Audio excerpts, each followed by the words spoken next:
Je dois dire que ce programme a été prévu par l'accord d'Arusha il y a de cela environ 23 ans. Ce programme a été mentionné dans les différentes constitutions qui ont organisé et géré le Burundi depuis la signature de l'accord d'Arusha, particulièrement en 2005 et en 2018 et dans les autres textes d'ailleurs. Il est évident alors aujourd'hui que le Sénat se penche sur cette évaluation pour voir si oui ou non on peut maintenir ces quotas ethniques dans les institutions ou pas. Si après l'évaluation on trouve que ce n'est pas encore opportun, ces quotas seront prolongés. Si on trouve que c'est opportun, on va procéder à l'amendement de la Constitution pour effectivement envisager une autre option, mais une option qui rassure toutes les composantes de notre société burundaise. Une option qui rassure les Hutus, une option qui rassure les Tutsis, une option qui rassure les Twa, une option qui rassure les femmes.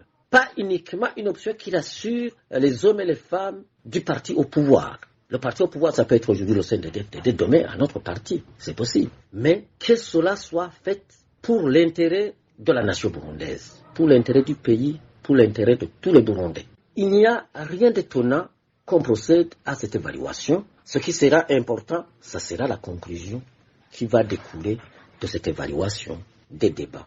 Je dois rappeler que lorsque nous avons discuté à Arusha sur la nature du conflit burundais, nous avons constaté que la nature du conflit burundais était fondamentalement politique. Je dis fondamentalement politique et pas ethnique, même si on a ajouté que les dimensions ethniques étaient plus importantes. L'aspect de compétitionner pour le pouvoir, pour y rester ou pour y accéder avait une dimension importante allant jusqu'à 80%. Donc c'est le pouvoir. On a constaté que les difficultés que nous avons eues ont été dues à la mauvaise gouvernance, à la mauvaise gestion des affaires de l'État. Le débat a conclu qu'il fallait instaurer des quotas, 60%, 40% au niveau du gouvernement et de l'Assemblée nationale, 50% au niveau du Sénat et des corps de défense et de sécurité, 67% au niveau de l'administration territoriale, soi-disant pour rassurer les deux ethnies,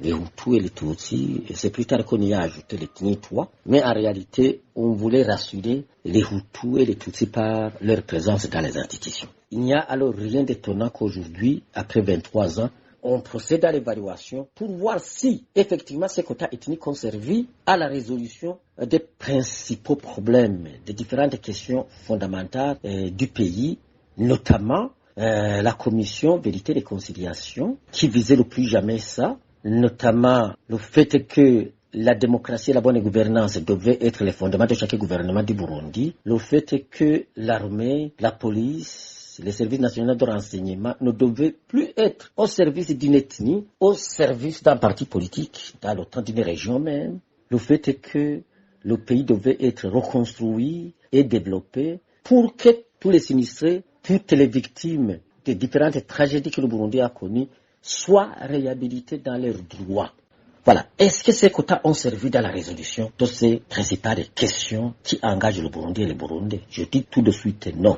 Pourtant, les quotas étaient là. Alors aujourd'hui, si on procède à l'évaluation et qu'on trouve qu'il y a encore des individus, je ne crois pas qu'il y a des ethnies qui pensent comme ça, mais ce sont des groupes d'individus ou des individus qui en profitent. Si on trouve que la préoccupation reste fondée, ça veut dire que la conclusion sera de les maintenir et les prolonger.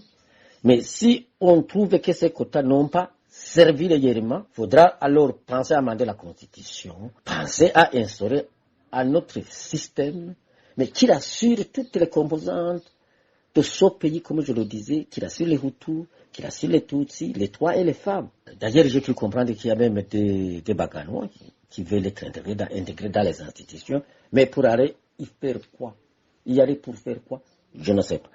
Mais s'il y a des gens qui pensent que cela peut leur rassurer, il faudra penser effectivement à garder ces quotas parce que si ça peut amener la stabilité dans ce pays, dans la cohabitation pacifique, pourquoi ne pas les garder? Tout cela dépendra du comportement du gouvernement par rapport à cette question. Et le Parlement aussi, qui est censé représenter, défendre et protéger les intérêts des citoyens, mais aussi l'appareil judiciaire aussi, il faudra que ces institutions tiennent compte de ces préoccupations des concernés pour finalement continuer la voie pour la réconciliation de tous les Burundais, la voie de la cohabitation pacifique, la voie de l'instauration d'un état de droit, d'un état démocratique dans son pays, d'une société juste, afin que la nation burundaise soit une nation digne, une nation unie, une nation réconciliée, une nation prospère.